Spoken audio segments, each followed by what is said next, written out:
Congrats for that. And also మీరు ఇంత gap ఎందుకు తీసుకున్నారు అని చాలామంది అనుకుంటూ ఉంటారు. So any answer for that? అంటే ఇండస్ట్రీకి రావడానికి ఇంత గ్యాప్ ఎస్, తీసుకున్నాను. బికాజ్ ఏంటంటే సెలబ్రిటీ చైల్డ్గా ఈజీ ఇండస్ట్రీలోకి రావడం, చైల్డ్ ఆర్టిస్ట్గా కాడి నుంచి కావచ్చు. సో ఈజీగా క్యారెక్టర్స్ తెచ్చుకోవడం ఈజీ. బట్ వై మీరు ఇంత లేట్ చేశారు? సో బేసిక్లీ చాలా వచ్చాయి ముందు నుంచి.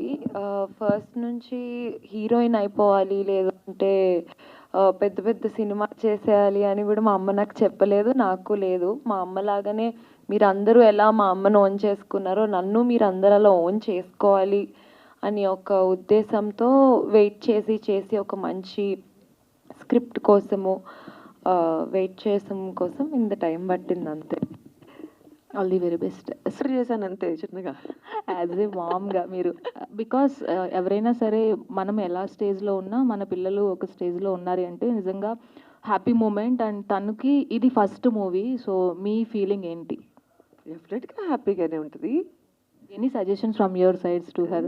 సజెషన్స్ అట్లా ఏమండి, ఈ జనరేషన్ పిల్లలు, ఈ జనరేషన్ వాళ్ళు ఎవరు సజెషన్స్ ఇస్తే తీసుకోరండి.